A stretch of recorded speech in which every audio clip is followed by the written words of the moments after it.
You asking if you're gonna upload the presentation, or if you will share the presentation? If you don't mind, I will also record the whole classes. So I will give you the list of emails so you can send a PDF. No problem. Most of the course will be done with a chalk, so you can take notes and I can send you pictures, some pictures.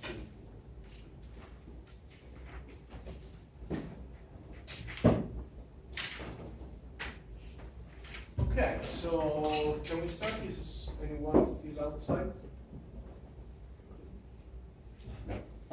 I'll assume. Okay, so I'm Antonello Cherubini from University Sant'Anna. First of all, thank you all of you to be here. Thank you to Gonzalo and to the European Union who paid for this course to you. In this course, we will first of all go through an introductory class, which is this one. Some things have already been said by Gonzalo, but most of them not. We will first of all cover an introduction about energy and renewable energies in general, because I think it is important to understand why airborne wind energy is important. Then we will go to airborne wind energy more specifically, the different kind of airborne wind energy systems. So every time you will see these letters, AWES, it means airborne wind energy systems, classifications and examples, some basic theory finally with chalk and pen and paper. So let's start with the introduction about energy in general. Where are we? It is important to keep in mind that here all you are engineers, right? So it is important that you already know that everything that is around you is done with energy. Nothing that you use every day escaped the industrial system where we live today. So your clothes, your food, the houses, the buildings, the medical drugs, everything is done with energy. I will give you some examples in this presentation. They are about Italy because I'm from Italy, but of course they work almost everywhere. So in Italy, for example, we import between 50 and 40% of our own wheat. So when we cook pasta, it doesn't come from Italy. So we need the industrial system to bring the wheat from Canada or whatever and eat it. And also countries who do not have access to a lot of energy are third world countries. If some of you did some trip in some third world countries, you will see that they don't have energy and the quality of life is really, really poor.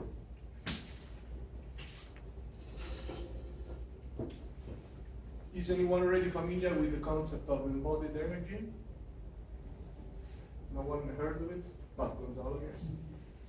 So this is an example. Of course, it is an estimate. It's not easy to write these numbers. There are a lot of studies about this, and but you will find different percentages. But all of the studies, mostly they agree on the order of magnitude. This is to give you the order of magnitude of the problem. Assuming that you get your pasta on the table, you may think, okay, this is natural, right? The sun allowed the plant to grow, and I'm eating a plant that is naturally growing. Not at all, at least not today. Only 9% of the energy that is inside the pasta comes from the sun. 91% comes from fossil fuels. So 31 of this is production of inorganic fertilizers, production of use of machinery. So when you have the tractor, I'm not sure if you say the same in Spanish, the big machine that works the land, transport of food, irrigation pumps, stock farming, feeding excluded. Because if you do this kind of analysis, it is also tricky to decide where to stop. Because should you include the energy to feed the animals that you used to make the pasta ingredient, for example, or should you stop, where should you stop in the chain, right? Because of course the system is complex. And so on, drying everything. Another important thing, what we did thanks to energy availability. Our lifestyles wouldn't be available.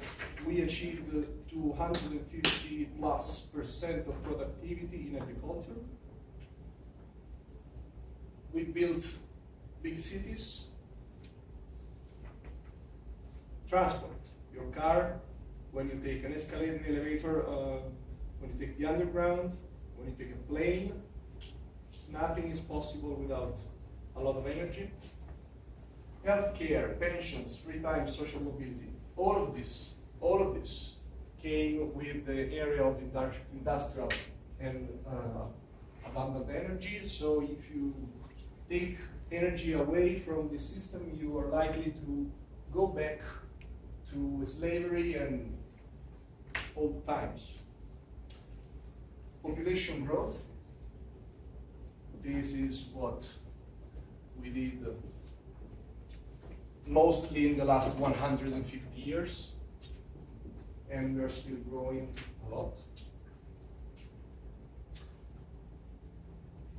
Market. Gonzalo told you yesterday that energy is a big market. Yes, it is vital for us as a commodity, and it is the biggest market worldwide. This is a list of the top 12 companies by Fortune 500. So they're listed by highest revenues. So these are the biggest companies that are out there. The red ones work in energy, of course, oil and gas mainly. And the total revenues of the first 9 only is $3,000 billion per year. So if you barely scratch this market, barely scratch, you already win. Is anyone familiar with the definition of primary energy versus electrical energy already? Some of you? No one? So, when you hear in the news, today was the first day where the whole Italian national grid was powered by renewables for 1 hour, for example. Or we are producing 16%, 20, 40, depends on the countries, percent of the energy that we need by renewables. That is partly true, because all the numbers, mainly, almost all of them refer to electrical energy, which is unfortunately a little fraction of what we use. If you think about your daily consumptions, you will see that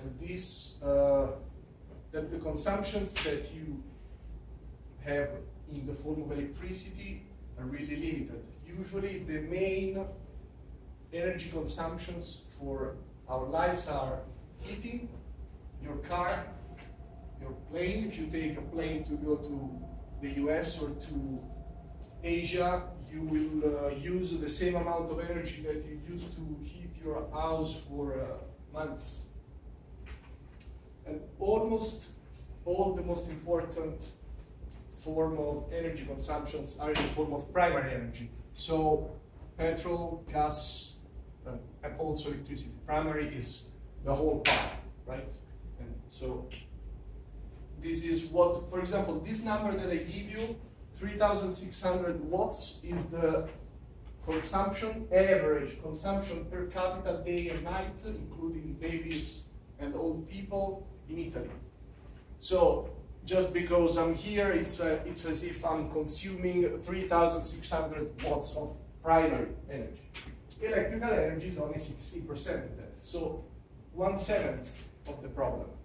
These are data from the Ministry of Economic Development that every year gives detailed lists about all the consumptions. I'm sure that there is a Spanish equivalent, but I didn't have time to learn Spanish.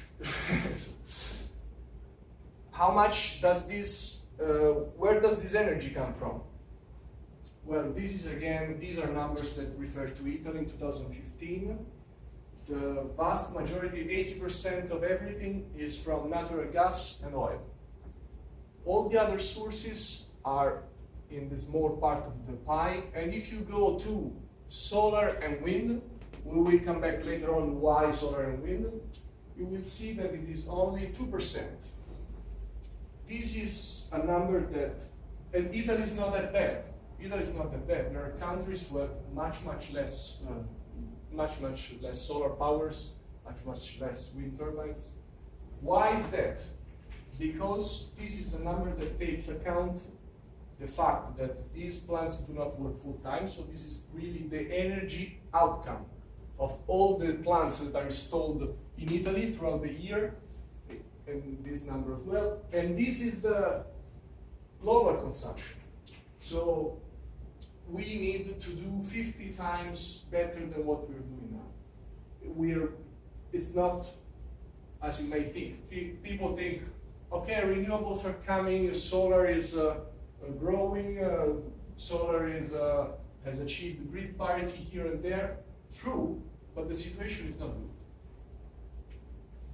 So the problem with non-renewables energy, of course, is that they won't last, and there is global warming. So even, I want to give you a quote, because I think it's really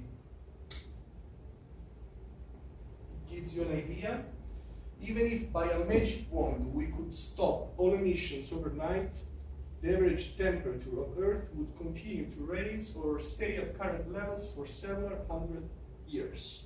These are two very famous scientific papers that I encourage you to read if you have time.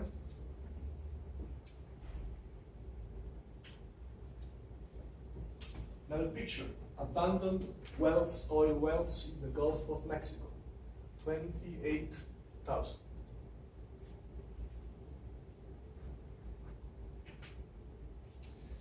The problem with renewables, they're expensive. This is the main problem for sure. So this is a figure, reference figure. You can find a wide range of figure for the cost of, for the levelized cost of energy for renewable energies, because indeed there is a big variation in this kind of figures. But just to give you an example, we are talking about 300 euros per megawatt hour. So that this is roughly 4 times than coal or gas. And this is the main reason why we don't really use the main. But it's not the only one. The second main, which is almost as important as the first reason, is that they're intermittent. So we cannot really fully manage. They happen to be there when they want. The sun is there, the wind is there, and the plants start to work. We cannot switch them on. So since we do not store energy, the only exception to expensive is hydropower. It is worth to mention it because hydropower is the only source of renewable power that is historically well exploited because it is cheap. I was telling you, we do not store energy. It costs too much. So every time you switch on the light, sorry, welcome. Every time we switch on the light, there is a plant somewhere that increases the power production to satisfy your demand. So this is a simple production, demand and offer curve for electricity in Italy. So this is the number of this is the time of the day. This is 3rd of September 2016. You have 2 lines. One is the prediction and the second is the real consumption.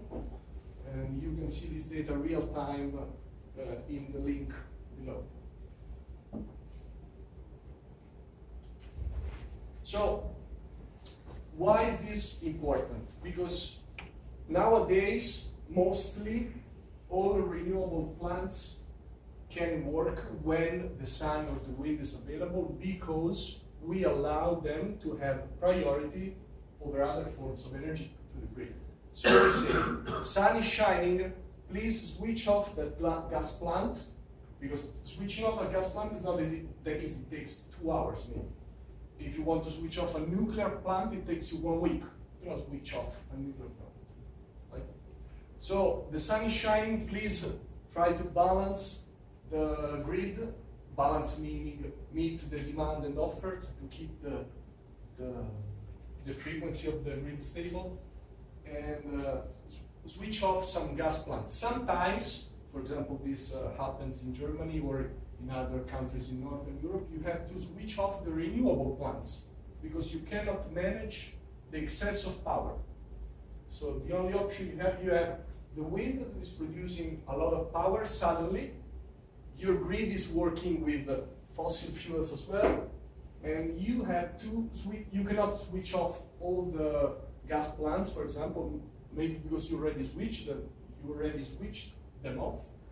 So the only option you have is to switch off the wind, because otherwise you have too much energy going to the grid, and this is a big problem because you have no consumption at the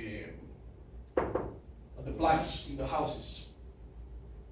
So, and also electricity is only 16% of the energy problem, right? Because even assuming that you have a cheap and non-intermittent or really stable, redundant source of renewable energy, you have to somehow feed your plane. If you want to go to Italy on vacation, please come. And because you cannot have an electric plane. Not today. We'll go back on this. So what? This is a sad scenario, but it is true. So you have to assume or hope that some geniuses or some wise politicians will create a cheap and high-density storage solution. Who knows what this will be? Public investments in supercapacitors, synthetic fuels, future Nobel Prize is something we have no idea now about. Or you have to assume, hope that some geniuses, or again some wise politicians, will bring down the cost of renewables. So this could be airborne wind energy, stabilize the perovskite solar panels, who knows? The other option is not good. Get ready for the worst times of modern history since World War II. Okay, since we're done with the bad news, let's say some good news as well. So global photovoltaic industry is now a net energy provider. So this might be a bit counterintuitive, but when you manufacture a solar panel, you do not use renewable energy, because again, renewable energy is only a fraction of what we use today.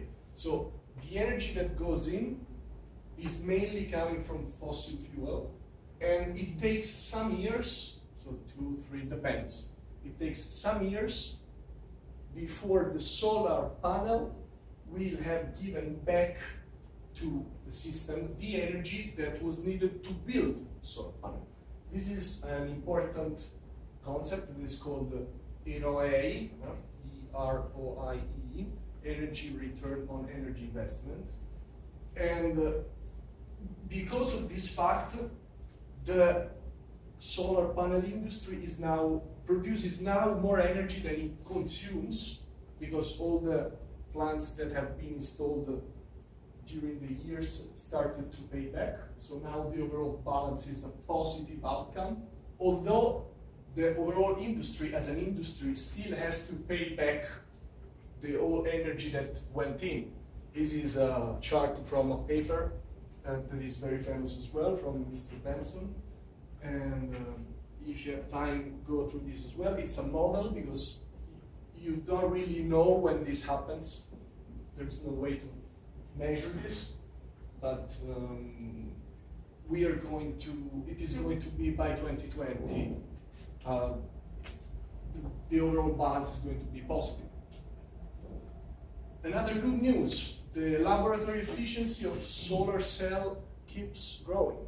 This is a chart from 1993 to 2017 about the solar cell efficiency in percentage. If you see, there have been remarkable achievements in some kinds of solar cells. This is concentrated sun powers small cells with a big lens on top of it. The lens focuses 400 times the sun power that is normally on a certain square meter. It's concentrated for 100 times. It goes to the cell, and the efficiency is remarkably high. Although all the solar panels that you see outside are usually multi-crystalline silicon, so they're stacked on 20%. Then you have these perovskite solar cells that are very famous in research now because they can be painted, although they do not last. So if someone solves this problem, it changes the world. Another good news, this last year we had some bids from offshore wind companies that to in Northern Europe that had an equivalent levelized cost of energy as low as 50 euros per megawatt hour. This is cheaper than almost all fossil fuels and nuclear and everything. So a typical value is around 130, but we achieved in some instances grid parity even better. Of course, this is because they have priority. Okay, so let's be optimistic. Let's assume that someone is able to create a technological system that can make us happy. I'm just checking the time. What do we do next? In my discussion so far, I have focused mainly on solar and wind power. Why is that?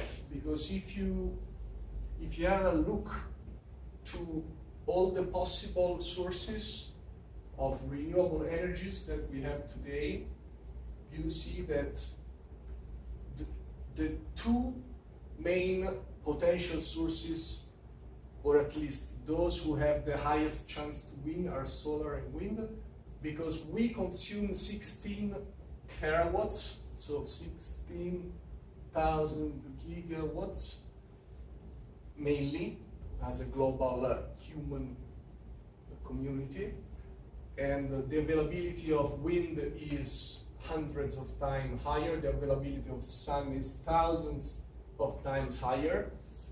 The availability of other sources that you may hear somewhere. We also do some research in our institution, for example, in wave power.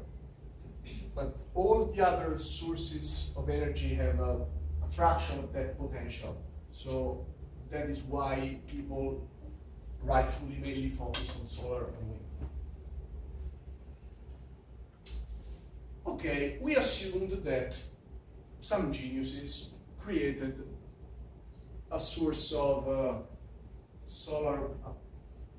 very cheap solar panel, extremely cheap. I will give it to you for free if you stick a commercial label on it. Right? It's so cheap, you can't imagine. How many solar panels do we need? This is not a matter of technology, this is a matter of physics, because the sun only gives you a certain power, and you cannot change that.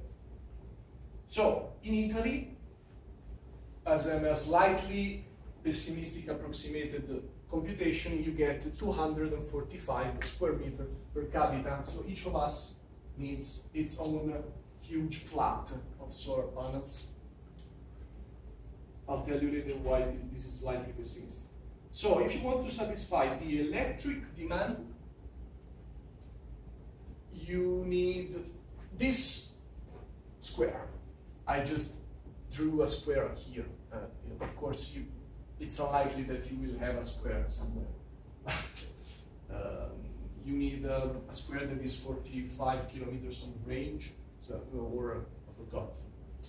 Yes, 45 kilometers wide, so this is only to satisfy electricity. If you want to satisfy all primary energy, you need the yellow square plus the blue squares. So it starts to be a significant fraction of land. So I'd like to give you two examples. One is in the countryside, which is my hometown, which is called Marta. If you have the chance to go to Rome, you may take a couple of days to visit. It's beautiful. it needs to cover 2.5% of its surface. There are 3,400 people and they have a lot of surface. It's a countryside town. So this seems reasonable. Okay, we will make some square kilometers, we will clean it, I don't know. If you do an example in Milan, which is the industrial capital of Italy, you would need that Milan should be bigger than it is right now and be fully covered in solar panels just to satisfy its own demand, because there is 1,300,000 people living there. So these kind of numbers hold true almost everywhere in densely populated cities in the world and in countryside areas. Okay, another example. Someone creates a very cheap wind turbine, super cheap, Airborne Wind Energy 2.0. How many plants do we need? Well, assuming, of course, these are again approximations, but assuming a typical 2 megawatt size of a plant, we need one plant each 15 people. 55 people. So if you go to Malta, again, you need 62 windmills, which are already quite a lot. If you are in Milan, you need 24,500 windmills. So imagine Milan totally covered with windmills, which of course wouldn't even work because the wind is stopped by a wind turbine cannot work right behind another wind turbine, right? That's why wind farms are so spaced apart, because you need some land anyway. Offshore would be nice. See how much surface we have here? A lot. But will it happen? No one knows, because of course it's even more expensive. Okay, let's now go to high altitude wind energy. I think now you have a general scenario of why it is important to focus on this kind of source, because this has the potential to be a cheap source of wind power and a powerful source of wind power, and also could be placed offshore. We will go through this. First of all, I want you to be familiar with this quantity. It is the wind power density. I saw when I came yesterday that Gonzalo already told you about the fact that the power goes with the cube of the wind speed. This is a physical quantity. If you think about a cross section, so if you have the wind with a certain wind speed, and you have a perpendicular section to the wind flow of 1 square meter,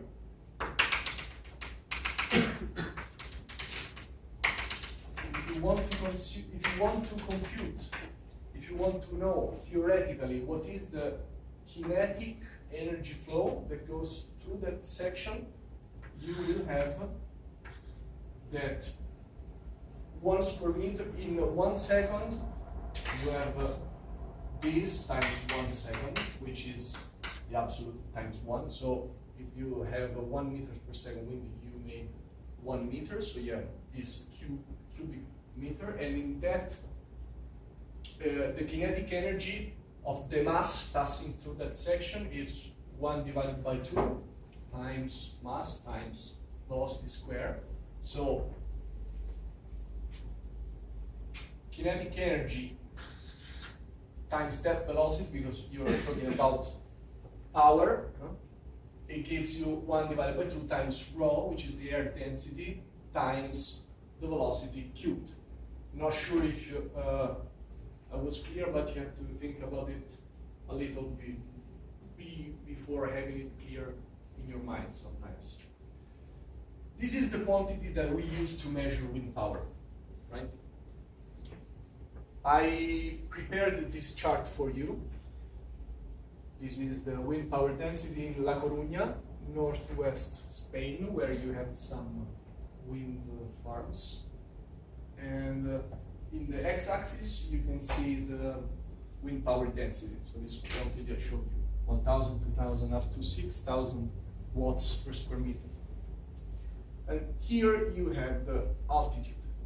So these are data taken from Radio Sonde database in 2015, and the statistical occurrence is 30%. What do I mean? If you go at 1,000 meter, if you go, sorry, at 2,000 meters altitude in La Coruña, you have that for 30% of the time throughout 2015, the wind power density was higher than 1,000 watts per square meter. So, if you decrease that percentage, if you want 10% of occurrence, you will have a line that goes like this, that is below the blue line, because you will have that for less time you have higher winds. This red line that appeared here right now is the line where conventional wind farms more or less would work. So below that line you do not build a wind farm, above that line you build a wind farm. What is important to notice is that this quantity is extremely small if compared to the chart, right? Wind farms work here, but high altitude goes much higher. Same chart in Barcelona, which is a site that has much lower winds in Spain. If you see, you have that at 2,000 meters altitude, you do not have 1,000 watts per square meter for 30% of the time, but you have much less. So this is why you don't really want to build it's not the first place you would like to put a wind farm is not Barcelona. The two charts together, you see there is quite a big difference. La Coruña is higher, has higher winds at lower altitudes and has also higher winds at higher altitudes. Okay, what happens everywhere else in the world? In Europe, we are not that good, I would say. This is a chart that is taken from the Atlas of High Altitude Wind Power from Christina Archer. It is a very popular work in the Airborne Wind Energy community. You have on the left what happens at 1,000 meters, on the right what happens at 10,000 meters. So the chart can be read like this. Let's take, for example, a green region. At 10,000 meters, for 50% of the time, so I'm not sure if you can see it from the projector, but here you have 50, 68, 95. So this is the percentile of the statistical occurrence. You have more than 5 kilowatts per square meter. So if you go to all these countries where you see green, Northeast US, Japan, Korea, Saudi Arabia, Argentina, South Africa, Australia, all these places have much higher winds than what we have in Europe at high altitudes. So for example, this is a picture taken from one of our works. This is in Saudi Arabia. It's the same chart that I prepared for you in La Coruña or Barcelona, but if you see the x-axis, the chart goes to 15,000 watts per square meter. So even a few times more than you have at high altitudes here. Another example, that is another way to see the same availability. High altitude winds are everywhere. For example, in Milan, which is the top chart, Linate is an airport in Milan. This kind of, you have this kind of data in mainly all airports around the world because daily measurements are taken worldwide. In Milan, you have that for 80% of the time, so this 80% here, this big red bar, the wind is below 1 meter per second. So, in other words, in Milan there is no wind. But if you go to an altitude range of 200, 800 meters, then you have that in Milan, the wind is higher than 5 meters per second for 50% of the time. So it becomes suddenly an interesting site for wind energy. The chart below is in the Netherlands. You see it is much more windy because the chart is shifted to the right. Here you have the wind velocity. I'm not sure if you can see it from where you are, but on the x-axis you have the wind velocity and here the frequency. And of course it gets even better at higher altitudes because it gets shifted to the right. The blue chart is shifted to the right. So please be elegant. As an engineering student, you have the duty to be elegant as well when you do the math and you provide numbers. Some companies, it happens sometimes, they provide average. So they say the average power at high altitude is that, and that. That is not correct because this is certainly true, no question about that, but the average doesn't give you a physical meaning of what you're saying. Because if you say that at 30% capacity factor, the wind is 2 times as much, that means that if you want a plant to work 30% capacity factor, so to work 2,000 something hours per year, then you have 2 or 3 times as much. If you say average, you completely lose any physical meaning of a renewable energy plant. Another important thing, high altitude winds are much steadier, smoother than low altitude winds. But it is important to keep in mind the order of magnitude of the involved phenomena. Because, for example, if you take a rotor of a big wind turbine today, you may have that between the top and the bottom of the rotor, the angular difference of the wind speed vector has a shift of up to 60 degrees. So the top wind, so this is an average wind direction. The top wind comes from this direction. The bottom wind down below the rotor comes from this direction.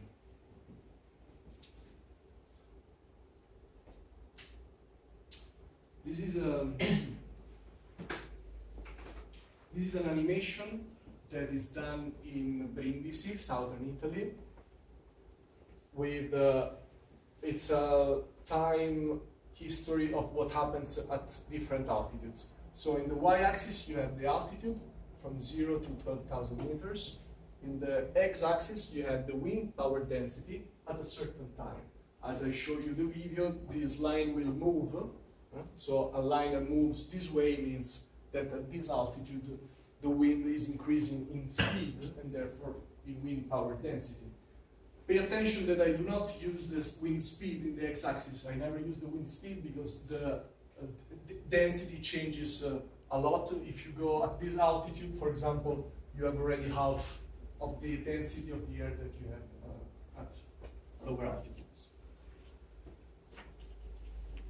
The data are the dots that are appearing on the screen. So each dot that is coming up is recorded data. The line that moves, it is just an interpolation to make it smooth to us. This is only in magnitude, it doesn't take account of the direction, otherwise it would be even harder to look at. So what you have to pay attention to is that, and now it stops because I don't want to make the video too long. What you have to pay attention to is that you can have wind here now, no wind here now, and vice versa. You can have a lot of wind here, no wind, a lot of wind, no wind, and so on.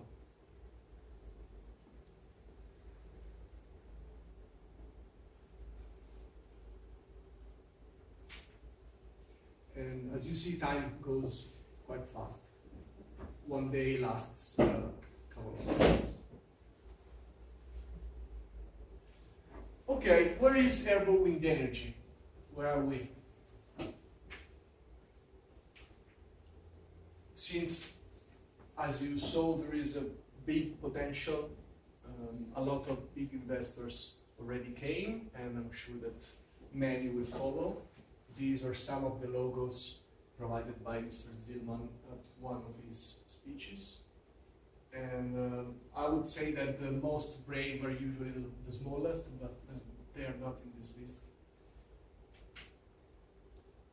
This is a popular chart among startups and venture capitalists, because you have the y-axis that shows the development of a product. You have to invest a lot of money. This is the cash flow, right? So you have to really wait a lot of time before you sell something successfully and you can take back all the money you invested at first.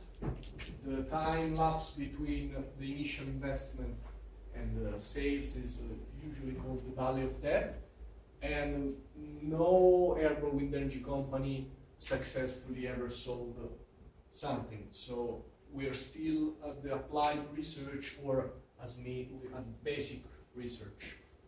It's important to know because many companies will claim a lot of things, but they're not always true. This is an example of power curve. The power curve is the main technical figure that is given to you when you want to buy a wind turbine. You have the wind speed on the x-axis, the power output on the y-axis.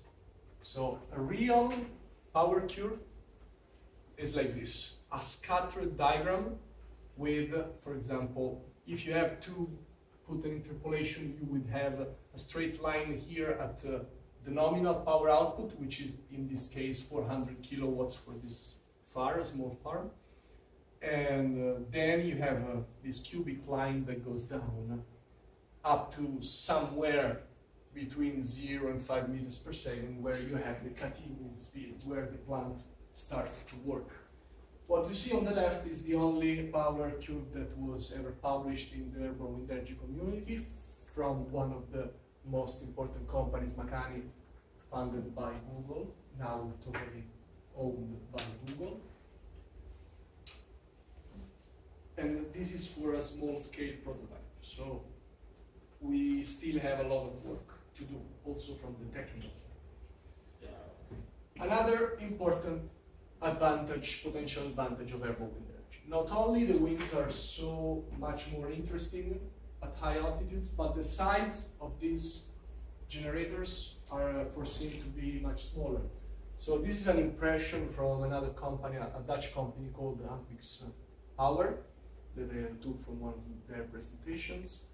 And as you see, this airborne wind energy generator is foreseen to be much smaller than a conventional wind turbine with the same rated power output. I feel that this is a bit optimistic, but however, it gives you the idea of what we're talking about. We said research is still the main activity in airborne wind energy. This is the number of scientific publications. Many of you are still too young to appreciate maybe this number, but if you want to continue working in airborne wind energy, this is an important chart that tells you that it is good to start working in airborne wind energy now. Same goes for patents by private companies. This is the number of patents per year. You can find more information in my blog if you want to know how to deal with this kind of charts, if you want to try. These are the institutions that are involved, thanks to Professor Ron Schmel, who provided us with this chart. The number is growing, and you see on the left there is University Charles III of Madrid, Carlos III, right? How does it work? Okay, Gonzalo already told you something, so let's start with the kite. I will repeat just quickly what we already said yesterday. The kite is the easiest thing to understand. So if you are a kite surfer, you have the wind coming from your shoulder towards the screen. The kite, I'm holding the kite with the leading edge of the big green C-shaped tube, the leading edge pointing up. Don't do this, but if you do this, the kite will start going up very fast, and the kite will start to fly, following always towards its own leading edge. So the kite will, assuming that you lay down the cable, the wind comes towards the screen, the kite starts to go up, up, up, then you pull the right cable, the kite starts to turn clockwise, as seen from you. Keep pulling the cable, it will keep turning. Then you pull the left cable, and the kite starts rotating counterclockwise. The more you pull, the smaller the circle will become. The less you pull, the broader the circle, more or less. So if you do not want to twist the lines, what you have to do is you have to make a figure of 8, so a shape that looks like an infinity symbol. If you have only one line, you can make a circle. We'll go to this later on. So this is one of, when you fly in this red zone, here in the middle of the quarterosphere that is in front of you when you have the wind coming from your shoulders, the red zone is called the power zone, and if you fly in that zone, you are mainly flying perpendicular to the absolute wind speed. This is called crosswind. Keep it in mind because airborne wind energy always talk about to the absolute wind velocity. So this crosswind flight can be exploited by 2 different kind of generations. One is called ground gen, and the other one is called fly gen. So a ground gen generation system has the generators placed on the ground, whereas a fly gen generator has the generators placed on board the aircraft.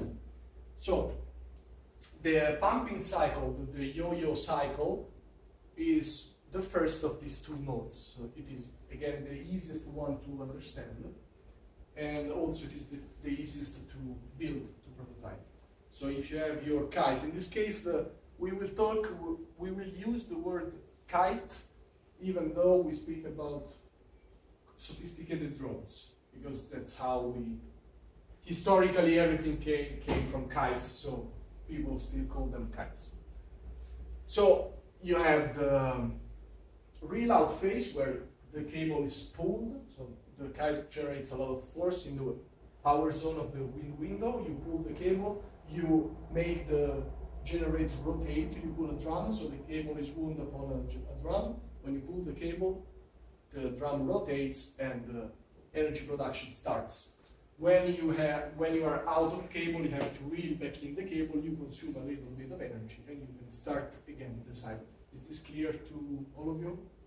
Since I think, any questions? Shy class. Even in Spanish or in Italian if you want.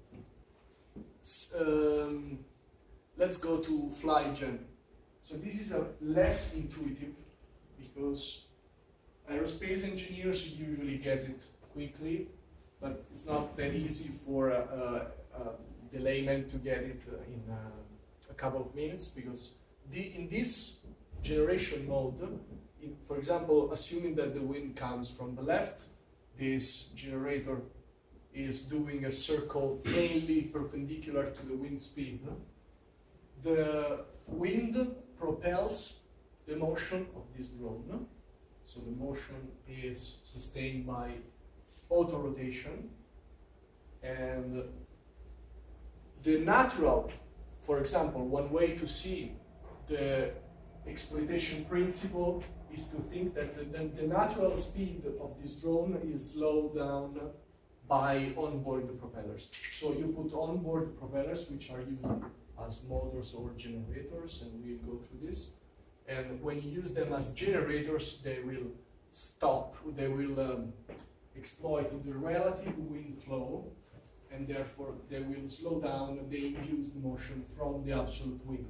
So overall, the source of energy is, as usual, the absolute wind, which you want to slow down. If you don't slow down the wind, you have no energy.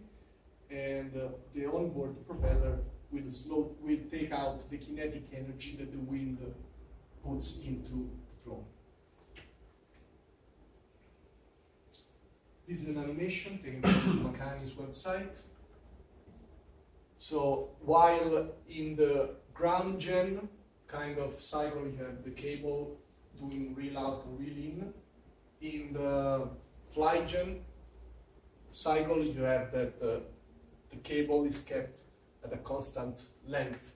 You don't see it in this animation, but it is constant.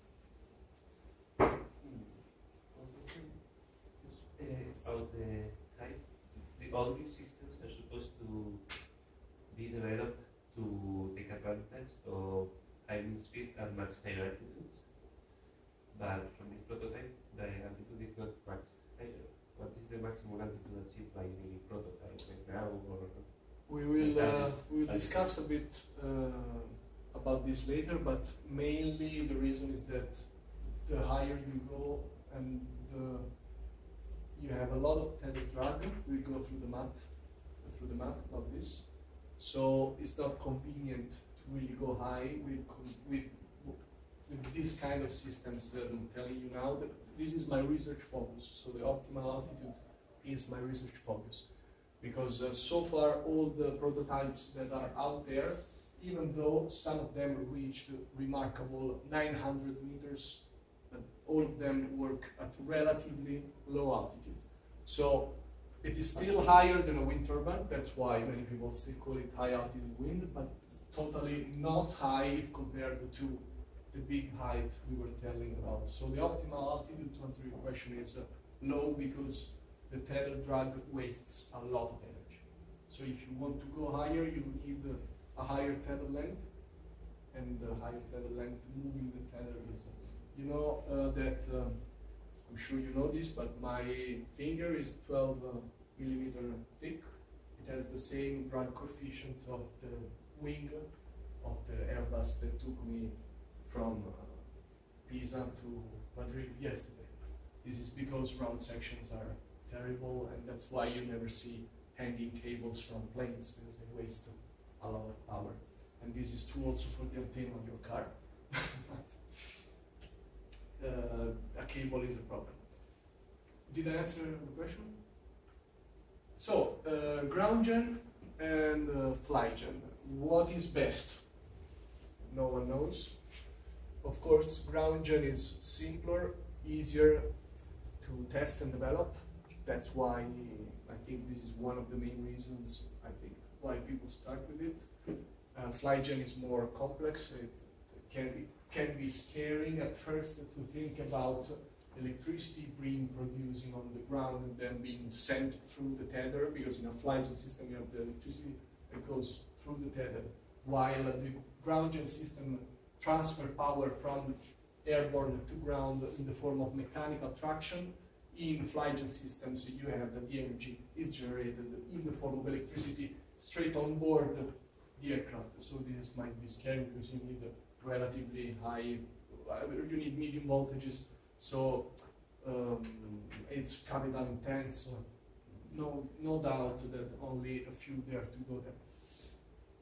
But there are other important factors to keep in mind. The duty cycle efficiency, reel in, reel out, meaning that you have some time when your ground gen system does not work. So if you reel out, you are producing, then you have to wait before you can produce again.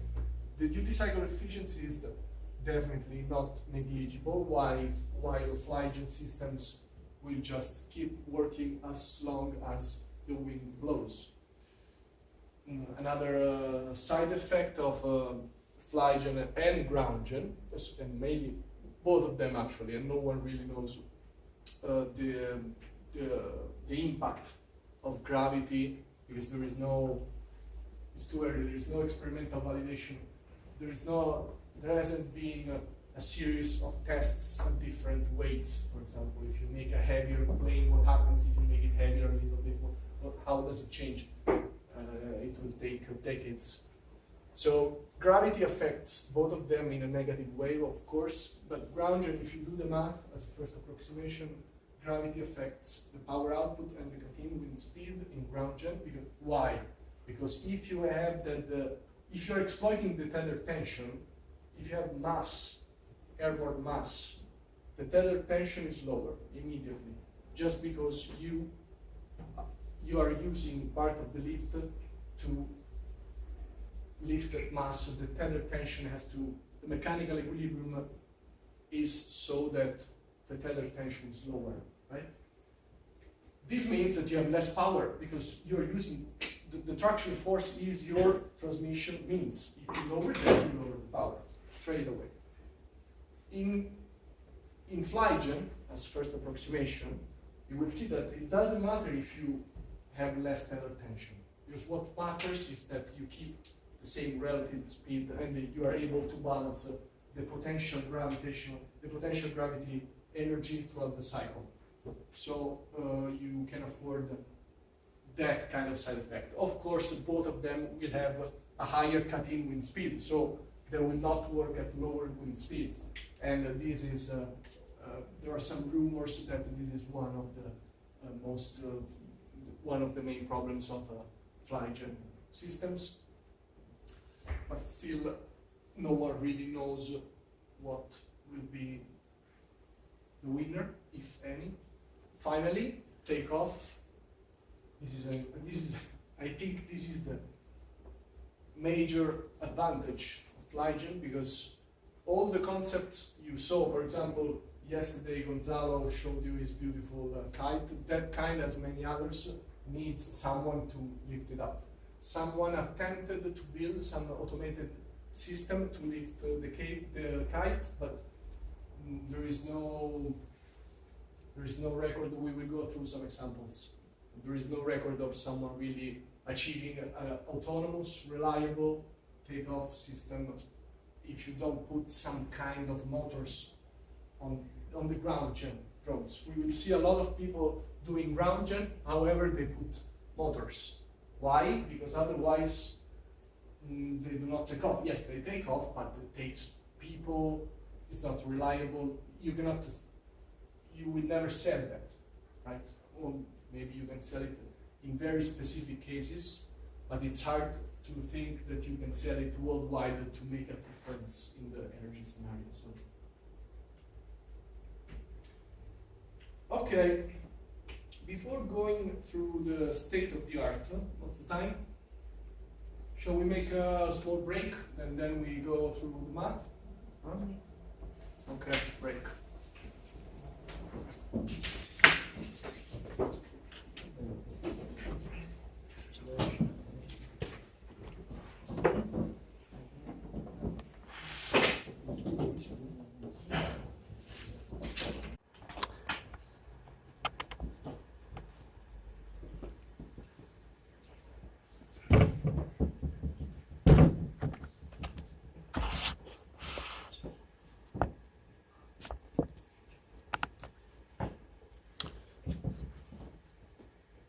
Okay, let's go.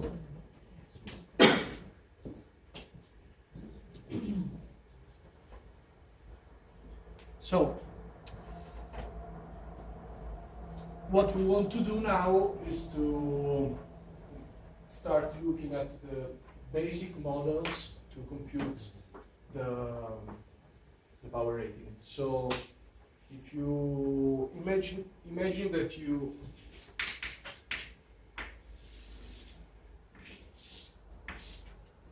have a kite. This is a guy. So this is the head, these are the shoulders, this is the top view. You are seeing everything from the top. This is a ground point of the tether, kite. The tether is in the direction of the absolute wind speed. We use the symbol V W, and the kite flies crosswind with a certain kite velocity, Vk.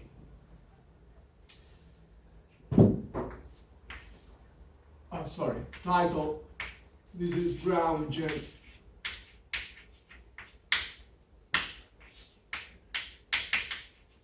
during relapse.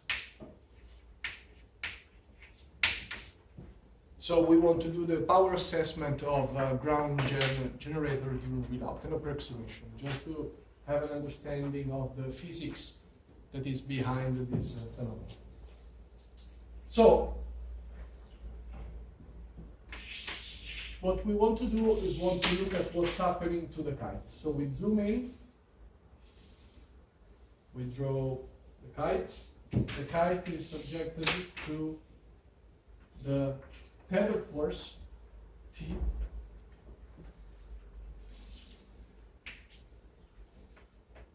the lift force, the drag force,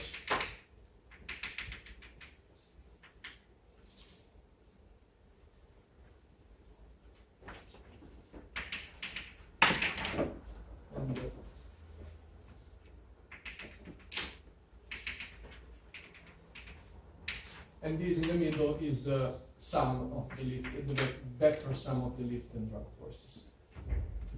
Then let me delete this zoom arrow here, otherwise it's confusing. Then you have the kite flying towards the top of the blackboard with kite velocity. Let me draw it big. Kite velocity. You have an absolute wind speed going through the kite. So what happens is that the apparent wind speed, we would call it VA apparent, is the vector sum of the vector difference of the kite wind speed and the absolute wind speed as usual. Here you have an angle, we call it delta for example. This angle is the angle of incidence of the velocity triangle itself. This is not, of course, the angle of attack of the profile. Do you all follow me? Angle of attack, absolute wind, velocity triangles. You should ask now because otherwise you are lost forever. So, anyone wants me to? Are you all aerospace engineering students? No? Angle of attack? Yeah. So angle of attack is the angle between the relative wind, whatever direction comes from, and the main chord line. So if you are a plane, right, you're flying, the wind comes, the chord of the wing is rotated slightly upward, the leading edge up, so that the incoming relative speed has a positive angle of attack.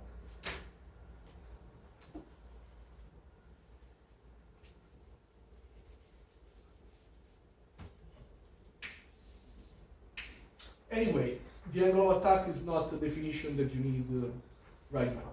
What you have to understand is this. This system, assuming assumptions.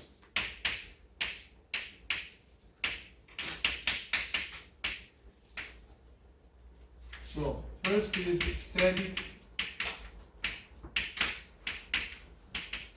state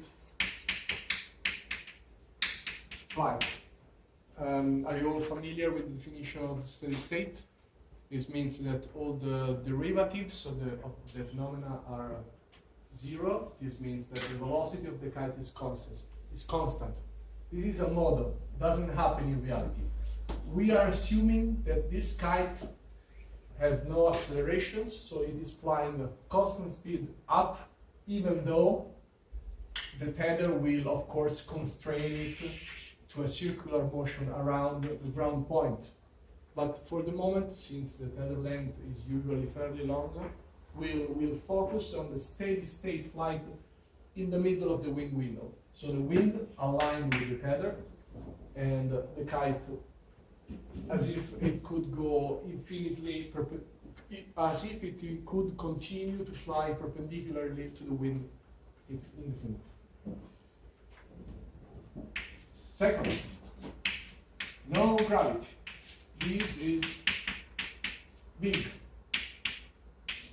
but we have to do this, otherwise it's too complex at first. We said grounded will be loud, so we said crosswind.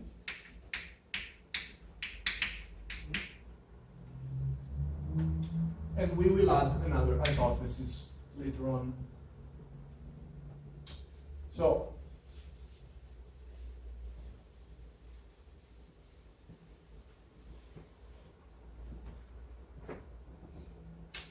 what we can do now is the mechanical balance under this hypothesis at the wing. So we have that the only forces, since there is no gravity, no accelerations, the only forces that are acting on the wing are the tether force, lift force, and drag force. Since the tether force, because of the assumptions, is aligned with the wind speed, with the absolute wind speed, yes. Since the tether force is in the direction of the wind speed, the sum of the lift and drag must be aligned with the tether tension. Do you agree? Yes, I think that is yes. So this angle here is the same angle, delta, that is here in the velocity triangle. This is because the definition, I did a bad sketch. The definition of the lift and drag is that the drag and the lift, thank you very much. The drag and the lift are aligned and perpendicular to the apparent wind speed, right? By definition of lift and drag. So this line here and this line here, same direction. This perpendicular to this means this angle, since this is a square angle, this angle must be the same of this angle. So, because of the similarity of the triangles,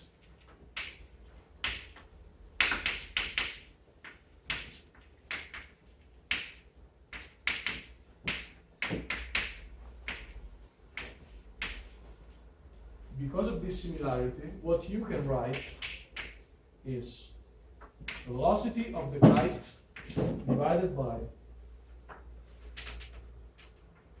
the absolute wind speed, VW, minus the real, I will write it completely now, then we will use only VR, minus VR. Right? Sorry, I forgot here, this is not the absolute wind, because we are reading out. So the absolute wind speed that is felt, let's say felt by the kite, is the absolute wind speed minus the real out, because the real out goes in the same direction of the wind. Clear? So this is V wind minus V real out.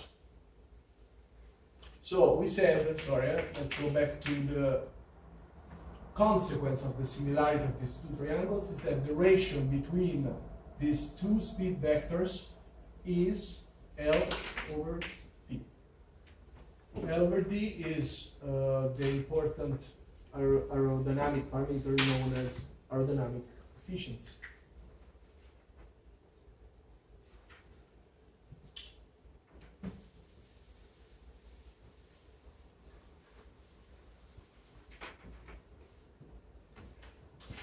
Everything clear now, so far? So what's the definition, what's the magnitude of the lift force? The lift force is 1 divided by 2 rho VA square lift coefficient times A.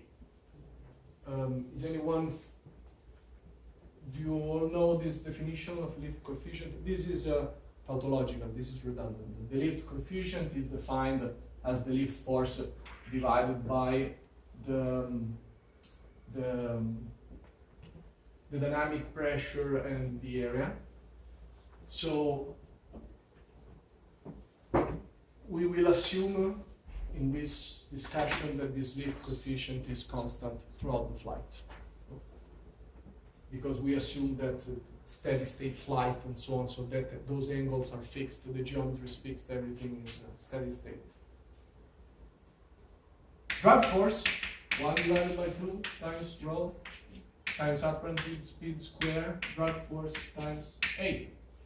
Again, same story.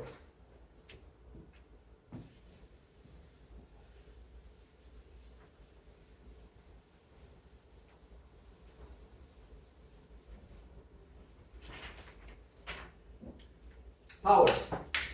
What's the power? You tell me. Power output of the generator, first approximation. Guys, you can do it. It was proportional to the cube of the velocity. That is the incoming power, but yes, my question was more on the generator, so we are reading out a tether. Tether has a tension. The tether is transmitting some power through its own velocity, so tether force times real out speed. Okay? At the generator. This is the available mechanical power.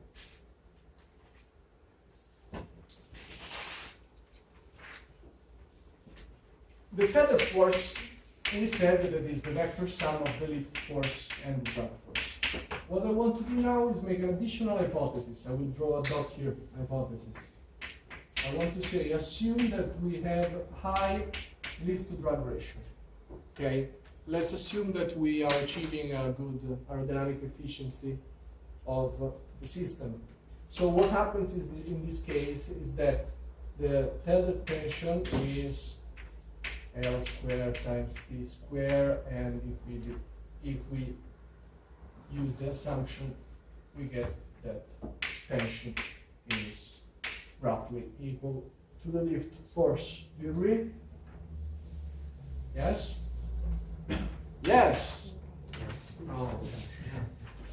Although,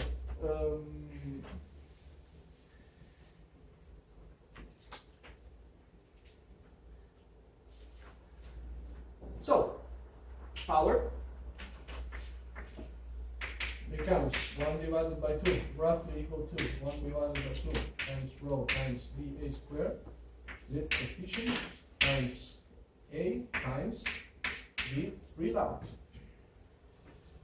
Also, because of the assumptions of high lift to drag ratio and because of the similarity of the triangles that we drew before, we know that the apparent wind speed is equal to Vk square plus V wind square kite velocity plus wind velocity squared under square root, that is again roughly equal to V kite square.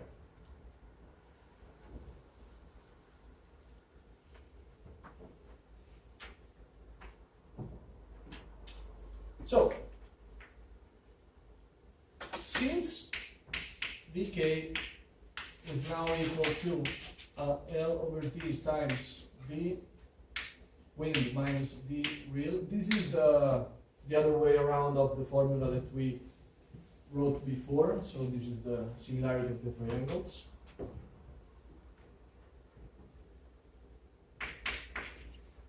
We have that the apparent wind speed square is approximately equal to L over D squared, V wind minus V real square, which means that the power output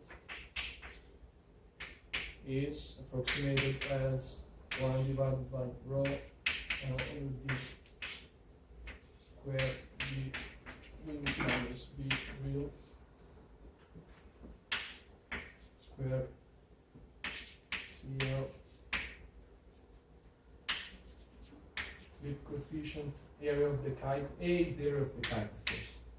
I think I didn't say it, but it's because of the definition of the lift and drag coefficients. So we now call E, by definition, the aerodynamic efficiency, L over T. That is also equal, of course, to CL divided by CD. And we go on. Let's refactor the formula so that we obtain the ratio V real divided by V wind as the only variable. So we have power is 1 divided by 2 rho E squared CL A V real V wind times V wind times V wind minus V real square, which means 1 divided by 2 rho S square CL A.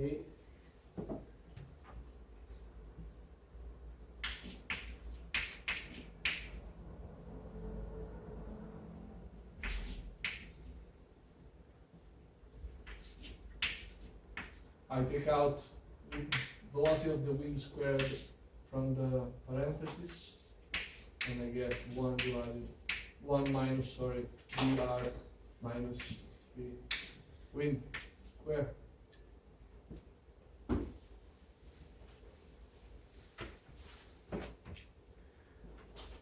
What we got here is 1 times 2 times 1 divided by 2 times rho times wind speed cubed, that is the wind power density.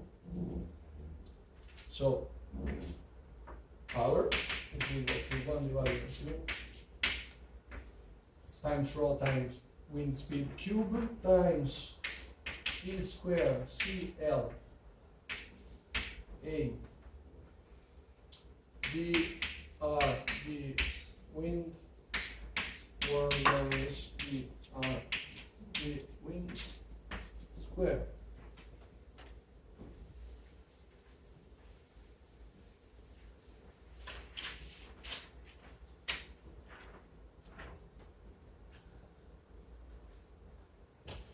So now we have an expression that tells us how much is the power output of a ground jet generator during real out, assuming steady state, high lift, overdrag, and no gravity. But we still don't know what is the relationship between the real out speed and the wind speed, right? What should we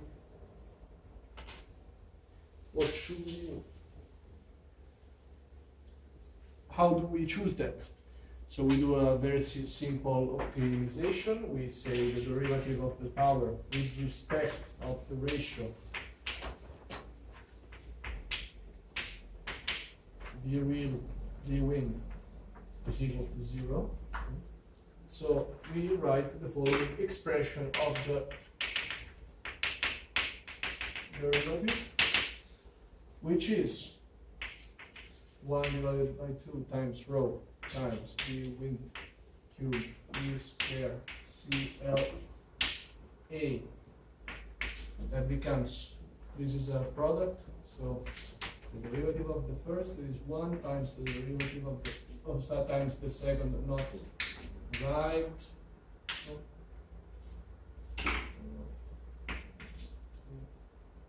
Sorry, minus the derivative of the second, 1 minus times the first term, not right.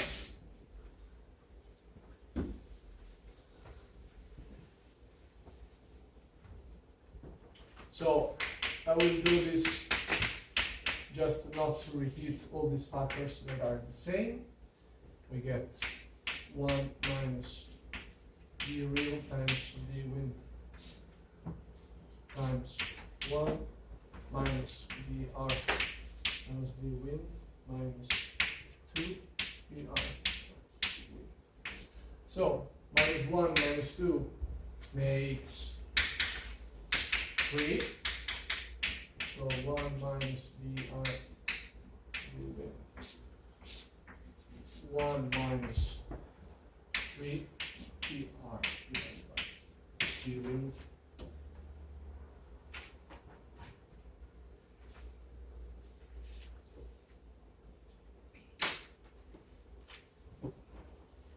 we want the derivative to be equal to 0. These are of course positive constants, so they cancel, they do not matter. We have two solutions, one from this binomial and the second from the second binomial.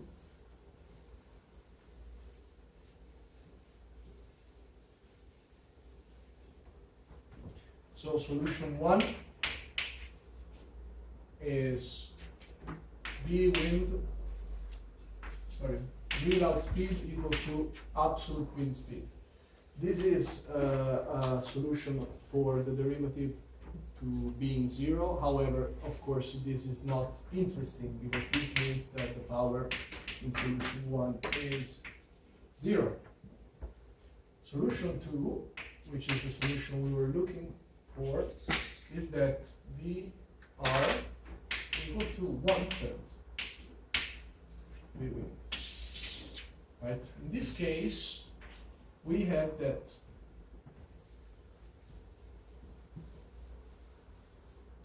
the optimal power output really now at 1/3 of the wind speed is 1 divided by 2 times rho times V wind cube E squared CLA times 1/3 times 1 minus 1/3 square. So this becomes 1/3 times 4, 9 times.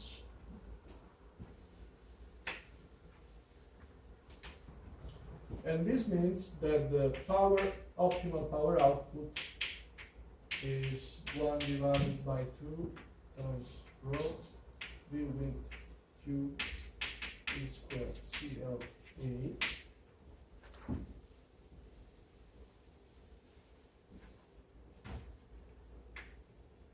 times 4 divided by 27. This is the optimal power output according to Lloyd's model, 1980s. What happens to the velocity of the kite? We said it was the wind velocity minus the without speed times E, which is 2/3 of the wind velocity times E. So the kite is flying as a multiple of the absolute wind speed. Everything clear? Easy math.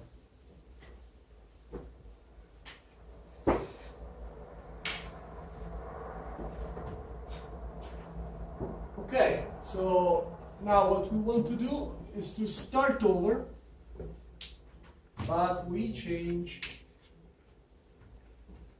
We are not talking about ground gen anymore. We talk about fly gen. So totally different way of extracting power, and we want to ask to ourselves how much power we can get from the wind speed, from the wind.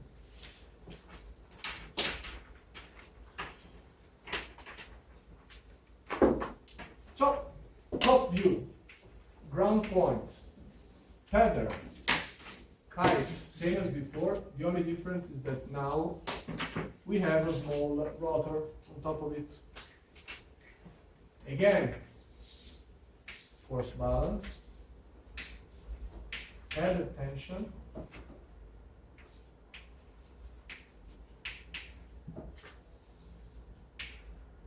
lift and run.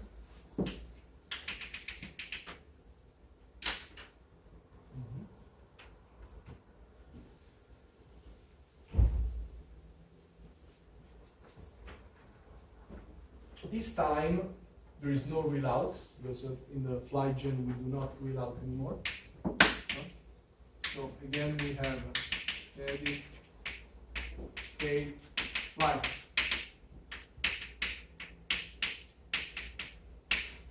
Again we have no gravity.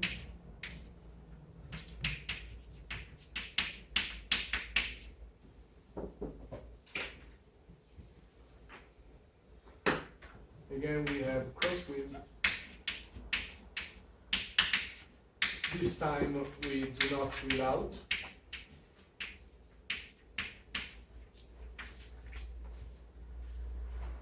And we go on. And we will add again at the same hypothesis as before, but we will not add now. This time, who wants to tell me what is the power output of the generator? Anyone? A clue? This time we have a rotor. So let's decouple the problem. Let's say that the drag force that I'm drawing here is composed by two components. The drag of the kite plus the drag of the onboard turbine, T, letter T. So anyone wants to guess the power output?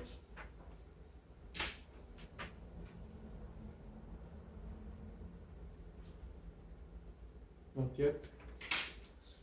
So we have a velocity triangle, apparent wind speed, same as before. This time, here there is no real out speed. Okay, so we have that the drag of the turbine is moving through the air, through the apparent wind flow at a velocity dA, right? So the power is drag of the turbine times dA. Mechanical, simple mechanical power. Force times velocity. Again, because of the similarity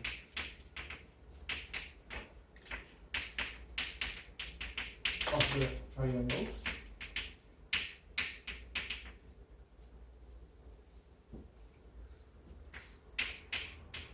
we have that dk times divided by v wind is equal to L divided by, you tell me?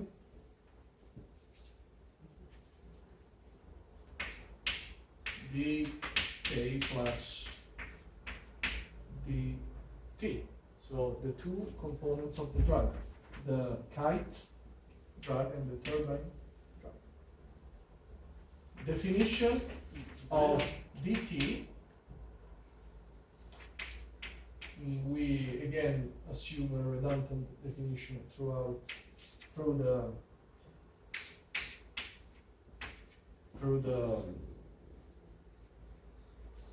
drag coefficient of the turbine. We will use CDT to identify the drag coefficient of the turbine times A, area of the kite again. So the power becomes, Antonello, for the power of the turbine, shouldn't it be the magnetic torque multiplied by the angular velocity? yes, totally. Well, we will have another more deep discussion about this, because this doesn't take account. That is one point of view. When you want to, if you want to write the equations to build the rotor, you will insert that equation, the power balance of the rotor. If you want to look at the problem generally, there is still no need to do that, because anyway you have to take account of the absolute incoming wind flow, sorry, the apparent incoming wind flow at the rotor, and anyway. So we will keep that, but we will not do in this course because it's too much work. But we should keep that when we dimension the rotor. But when we do this, we have to take account of the momentum conservation. The same as what Betts did. We are saying that the wind flow is doing a work as if it was a rigid body connected to a line. This is not the case. It doesn't work like this. But we will see that the conservation of momentum for flygen systems is totally consistent with this definition. Actually, it's almost one Can you definition. write both equations in the blackboard so the student can see the difference? E equal to drag multiplied by V and Sure. E equal to So ground gen versus fly gen. So in this case it was T times dr. In this case is drag of the turbine times the. Do you see this? Okay. Yeah. Or- and to be a more detailed model, you should write E equal to aerodynamic torque multiplied by angular velocity When you want to for build the the rotor. for the Yes. fly. Yes. So, rotor balance. It is torque. We can use what kind of letter do you use normally?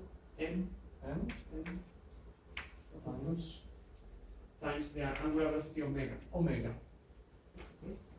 And then that is the balance of the rotor. Yes. Thank you. Can you see this point? No, I'm asking to the students. Do you understand that? You need to ask yourself what is the work that the flow makes in the device. Yes, it's tricky. We will see.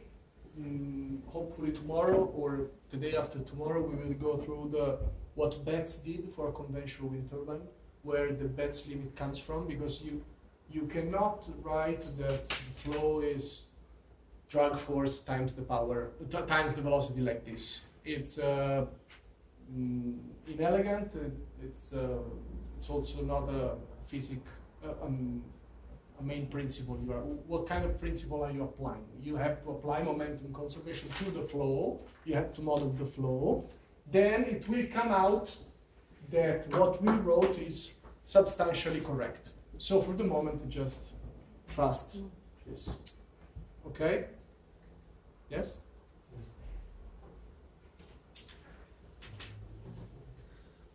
So, where were we?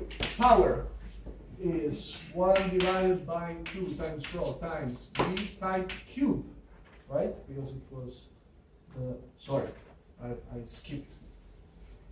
We now add the conferences of high lift to drag ratio, okay?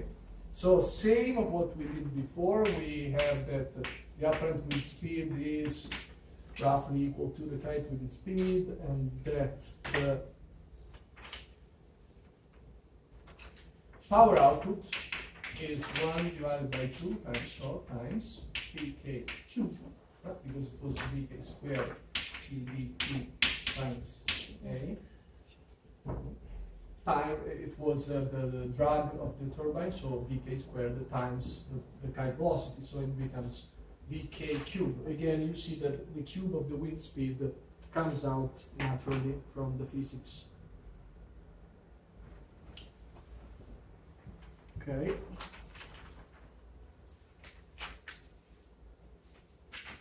So if you're splitting the drag of the turbine and the drag of the wind like separately, why do you use for the drag of the turbine still the same area? It's an order of magnitude? It's a definition, because we define the drag coefficient of the rotors on the kite area. This will come useful later on. So you insert it in CD2, right? Sorry? You insert the difference into CD2. Exactly. It's inside the city. Power becomes 1 divided by since we have the hypothesis of high drag ratio, we know that dk is equal to v wind times lift divided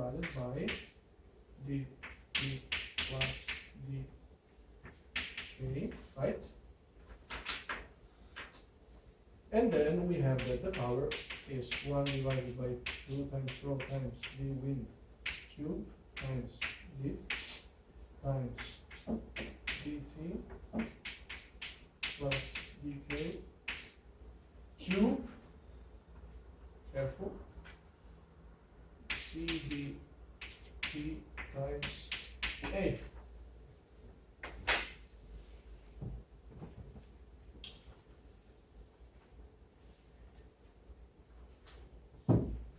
Again, same as what we did before, we want to refactor the expression of the power to get the ratio. We want to express the power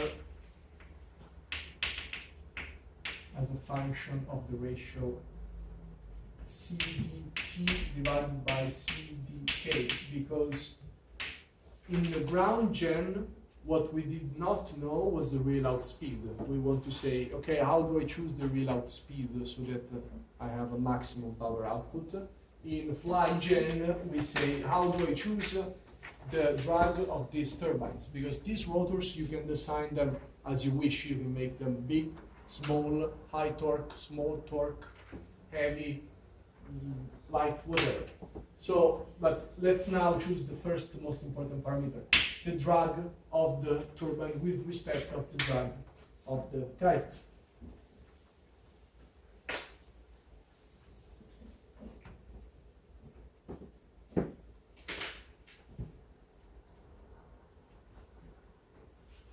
So we get P 1 divided by 2 times rho times V wind cube times CL.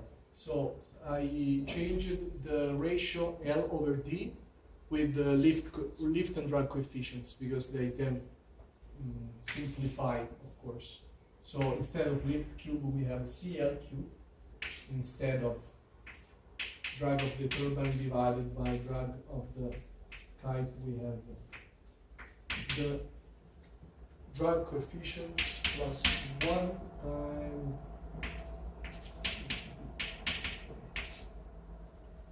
cube. So what I did was only to take out from the parentheses CdK times CD turbine times the area of the kite. Power. We have that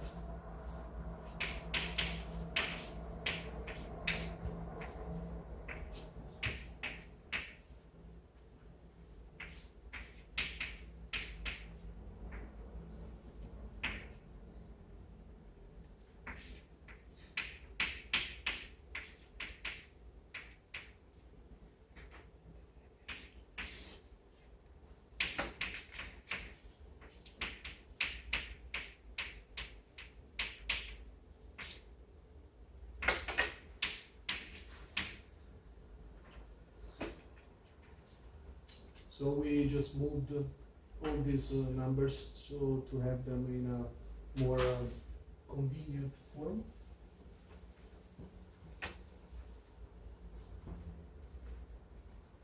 Again, as we did before, we defined the dynamic efficiency. This time, be careful. Do you remember in ground gen it was lift divided by drag? So this time you might say, okay, it is lift divided by drag of the turbine plus drag of the kite. No. Again, we define it as lift of the kite divided by drag of the kite.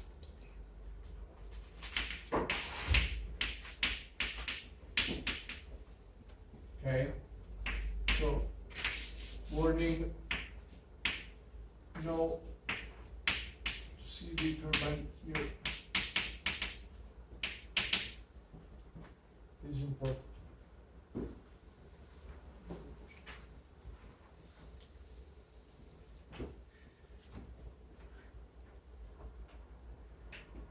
So the power becomes 1 divided by 2 times rho V wind cube E square A C L times CdT divided by CdK times 1 divided by 1 plus CdT over CdK cube. Agree?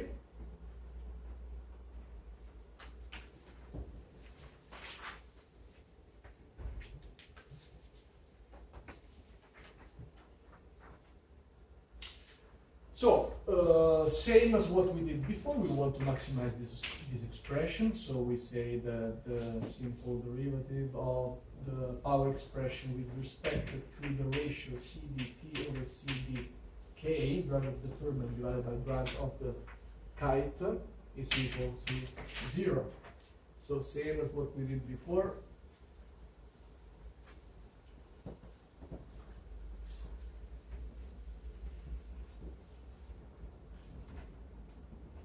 We write the expression for the derivative. This time, what we get is this 1 divided by 2 times rho d wind cube e squared CLA. Note that this is very similar to what we always have this factor e squared CLA. Times, this is a ratio, is the ratio as if it was x divided by 1 plus x cubed to be derived with respect to x. So we have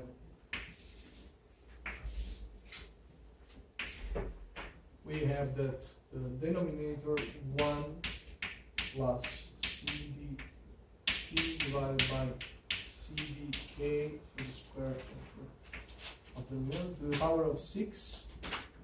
The numerator we have the difference between them.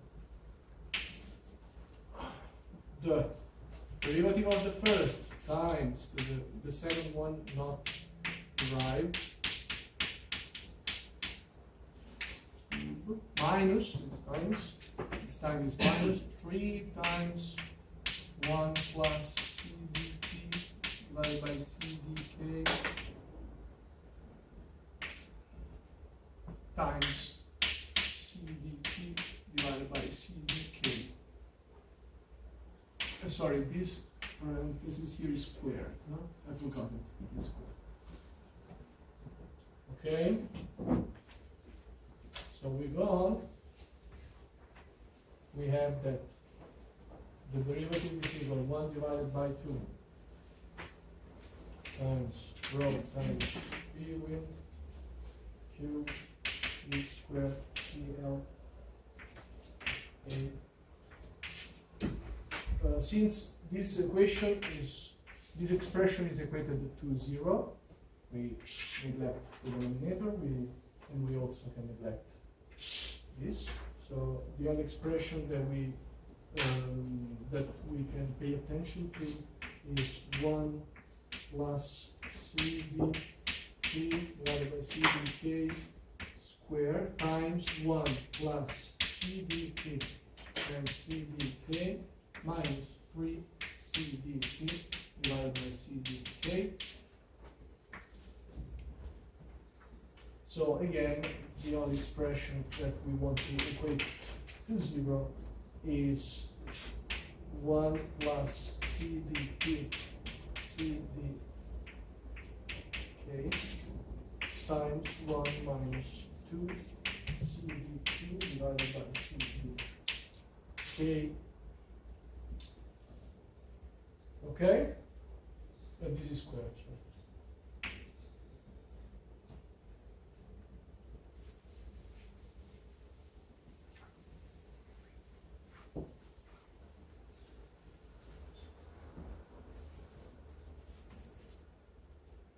So again, we have two solutions. The first one comes from this factor twice. It's a solution that happens twice, and it says that the drag of the turbine is minus the drag of the kite, so it's a non-physical solution. The drag of the turbine and the kite must be positive, so it is not an interesting solution. The other solution is that 1 minus 2 CdK divided by CdT divided by CdK is equal to 0, which means finally that the drag of the turbine, the drag coefficient, but also the drag force of the turbine should be half of that of the kite. This is the outcome of the simple optimization.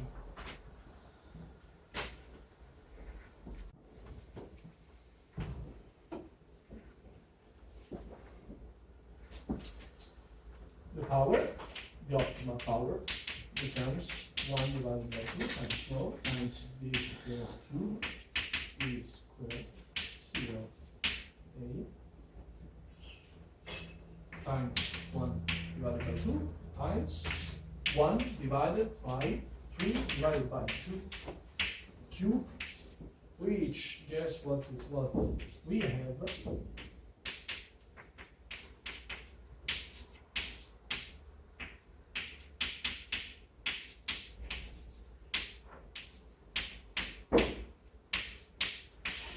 Again, we got the same expression as before. So the optimal power output for flight jump and ground jump system under this steady state no gravity crosswind high LRD hypothesis is that the power of ground jump is theoretical power output is the same. Of course, we will have to refine the model with the momentum conservation, but we will take another class to do this, otherwise it's too much. What's the flight speed? Vk for the flight jump, generator, we have V wind times L divided by 3 divided by 3 divided by 2 dk, because we summed up the dk plus 1/2 dk, which is the drag of the turbine. So again, the kite wind speed is 2/3 wind speed times E. Same as before. But this time we're not reading out. That's the difference, because in that case, the absolute wind was discounted, the effect of the absolute wind in the motion of the kite was kind of discounted, let's say, from the fact that you were reading out, so the kite was feeling only a fraction of the absolute velocity. In this case, we inserted an additional drag. Okay, everything clear? Some questions?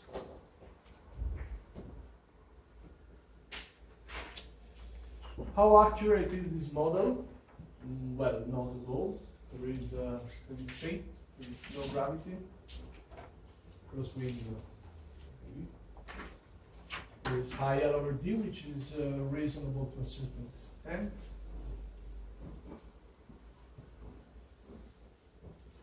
What's the time? It's time already. It's time? It's time. Okay, so we will continue tomorrow.